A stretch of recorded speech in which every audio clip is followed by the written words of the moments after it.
Ambassador Ashraf, thank you so much for joining me on the show and talk to us about these very important messaging that India has been doing to these countries. That also includes France, where President Macron has supported India when it comes to its fight against terrorism. Talk to us about these diplomatic moves that New Delhi has been making.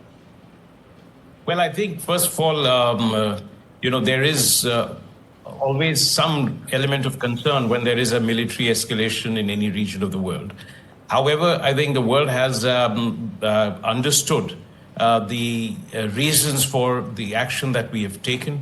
They have recognized that our approach has been in the realm of the right to defend and the right to respond, that we had also waited for 14 days for Pakistan to take some steps to show that it was not complicit in this terror attack and that it was doing something to stop it or to take punitive steps against those who were responsible for it. None of that has happened. Now, so I think our initial response that I see internationally, and I compare this to what I have seen from 1999 onwards in different terror attacks, this is much more positive and much higher level of understanding. But one of the reasons for this is that, in a sense, we've taken control of the process. We have preempted any international effort to sort of exercise restraint or prevent any military action from being taken by saying that we will exert pressure on Pakistan to take necessary steps in response to an attack. So once we have done this, we've explained that our effort was non-escalatory, it was measured, directed at specific targets. There would be an expectation that there will be no further escalation or prolongation of the conflict. And that would also mean that they would be putting pressure on Pakistan to avoid taking any major retaliatory steps, because those steps would really end up targeting Indian civilians or Indian military installations, and that would be an act of war. Whereas this was just a right to defend and a right to respond. And when that happens, you will see a major escalation in conflict, because we will also have to retaliate in that case. And then I do see some sort of international pressure building to de-escalate the situation and prevent or keep the war to a limited level. Then it comes to the next set of questions.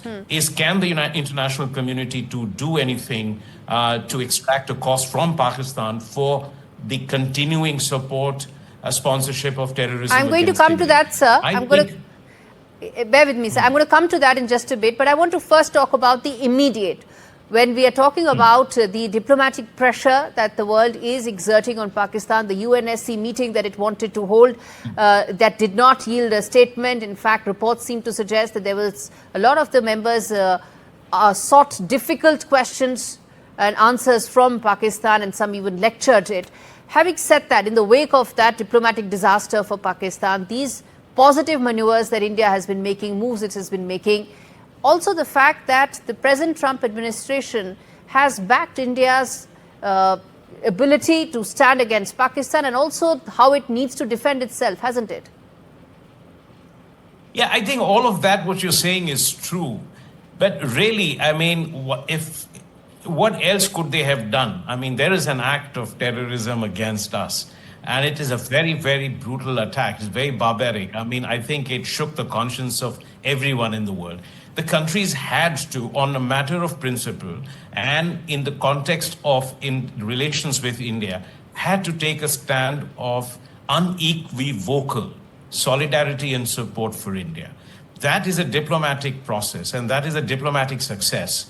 The big question is, what does that translate into in terms of understanding for our action? As I said, yes, there is going to be a tacit international understanding, sometimes very fully expressed support for the steps that we have taken. And I think I always compare to where we were in the past, and I do see a very strong positive progress in the way the world understands our challenges and the way we are dealing with terrorism from Pakistan. So it is an important diplomatic win for us, but it is something that we will have to sustain on a day-to-day basis, because there will be concerns. How do we do that, sir? How do we do that? As the diplomat dealing with this, how do we do that? Well, I think at three levels, really. One is at the level of the government. in each country that we are in. That's number one. Number two, at the level of the media in each of these countries, because media, as everywhere else, tends to be the most uncompromising in terms of understanding our position, and also in terms of peddling some sort of outdated narratives about India and Pakistan. Second. Third is to the larger political and think tank and policy influencing community around the world. And that's a very important step we'll take. But also, we will have to continue to ask very friendly countries to condition their further assistance and relationship with Pakistan, trade, investment, assistance, to some genuine steps that they take with regard to dismantling the terror infrastructure and ending this policy of supporting terrorism from India. I think that's the substantive part of the diplomacy, which, as you said, will unfold in the days to come. And then we will also be again approaching the UN Sanctions Committee, and more important, against FATF. Now, FATF strictures can be quite hard on a country, particularly an economically impoverished and emasculated country. Ambassador Ashraf, I want to come and talk more about FATF. The fact that Pakistan was grey-listed, it came back out of it. There's now an IMF loan that it's set to get. I want to talk on that and more in terms of how the international pressure can ensure that Pakistan acts against these terror factories. But I have to take this small break. Stay with us, sir. These questions are important. It will help us decode what's our way forward. Stay with us.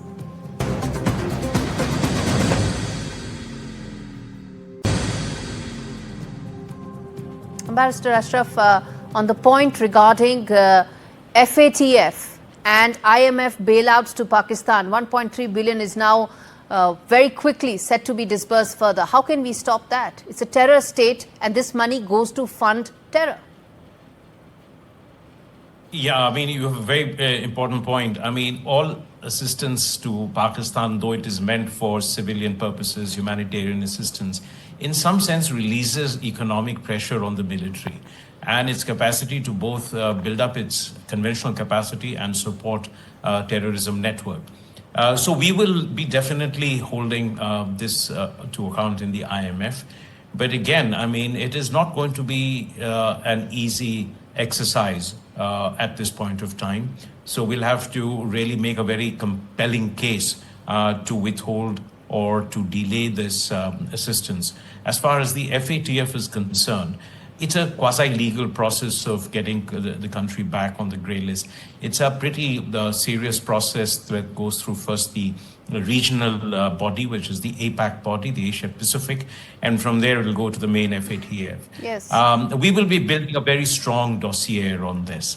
And on this group, and on the main important thing for us would be to establish the unequivocally the links with Pakistan state. Yes. And its entire government structure, the military structure, and the absence of any credible steps it is taking in that direction. Absolutely. And then we'll have to negotiate this with all our key countries in order to get them back onto the grey list. Absolutely. Sometimes, and this is again going to be a test of our of the world's commitment for zero tolerance of terrorism, is whether competing geopolitical considerations and interests trump this issue, or they are willing to support us in putting Pakistan on the docks in the FATF. All right, so we leave it there. The 27-member FATF did put Pakistan on the grey list multiple times, but Turkey and China helped it bail out.